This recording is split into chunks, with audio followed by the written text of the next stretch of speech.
Okay guys, welcome back to another video on Assetto Corsa on the PC version again. Again, we're driving around Monza, but we've changed the car over. This time we're driving the ALFA ROMEO 155 Ti V6 DTM touring car, a car that I really enjoy driving. Such a satisfying car to drive. Handles really nice, it's got grip, it's got enough power, and it's just a really nice car to drive. It revs so high, and it's just something. It's the type of car that I really enjoy driving on this game. So thoroughly enjoyed doing this setup video, and I hope you guys enjoy this video. We're actually going to concentrate on Monza.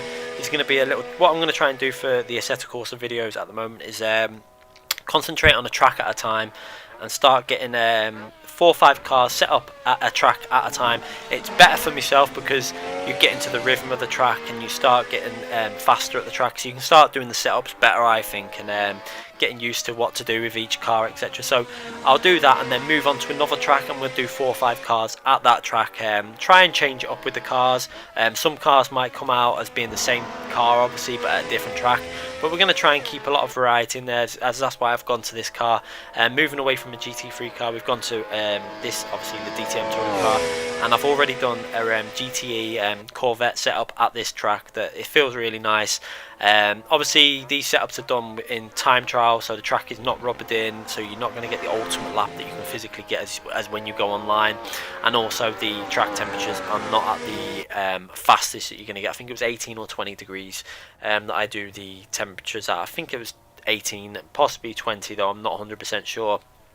So obviously when you go on these online lobbies, you're going to get conditions that are way faster, probably up to a second and a half faster, especially on Monza where it's about the straights. You know, people can set the temperatures really low and rubber the track in, and you're going to get a lot faster times.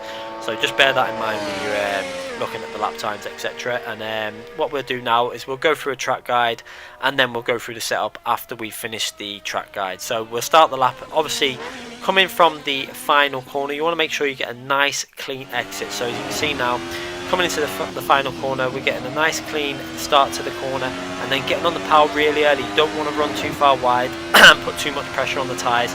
You'll see if the tyres run yellow through that corner or orange, you're putting too much pressure on the tyres. So you can see there they just go a slightly khaki shade of green, and that's fine. We're running the softer tyres, so they will warm up fairly easy. Going into turn 1, we're going to brake just before the 150, very similar to a GT3 car. Obviously this car has no ABS, you have to be very careful on the brakes at the later stages, so don't brake too hard. You want to be braking fairly early so you can get on the power nice and early out the corner. We did that corner really nicely, got out of that second part of the chicane really well and powered out of it. Going into the next corner, looking again, we're going to brake pretty much on the bridge as it goes above us.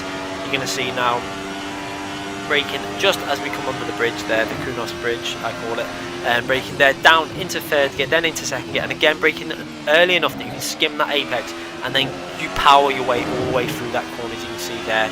And then coming into the first part of the Lesmo, braking down into third gear. Again, you want to keep this car as close to that apex of the curb as possible so you can get on the power early and use some of the curb on the left.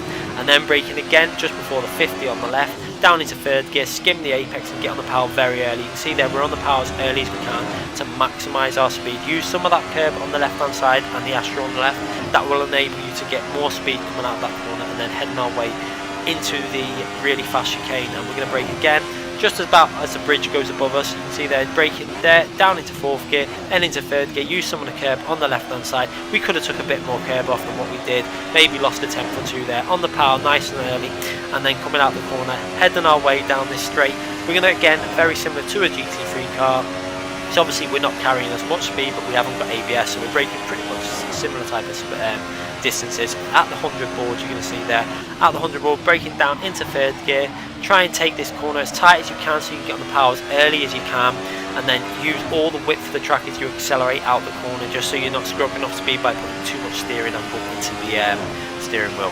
Going over the line, and we go over the line on a 1 minute 59.1. I think the record is a 58.5, but I'm sure we could beat that record if we just carried on. Didn't spend too long hot lapping it once I got the setup where I wanted. So going through to the setup, I'm going to go through the changes that I made. We made some changes to the gearing.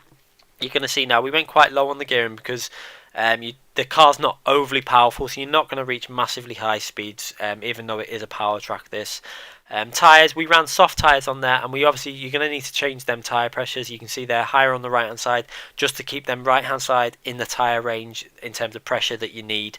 In terms of fuel, obviously we ran I think it was just 1 lap fuel pretty much for that run, and aero, we pretty much ran as little aero as we could, and camber angles etc were quite low. You can see there we had the right hand side slightly lower than the left hand side, because the left hand side, obviously this is just a clockwise track with not many left hand corners, so you're going to run the right hand side slightly lower cambers, as you don't need the camber on that right hand side as much as you do on the left hand side. That's why there's slight differences within the camber angles, and that's just the way I tend to do clockwise track setups. So with regards to tow, you can see we ran the tow as minimal as we could get away with to give ourselves as much straight line as we could. Ended up going middle on all the damper settings. There's not much damper settings you can play with, but it wasn't deliberate again. I started off by changing, I had it different to that, and eventually got to that stage as I worked on each different part, and that's what felt nice, and it gave me the most consistent lap time.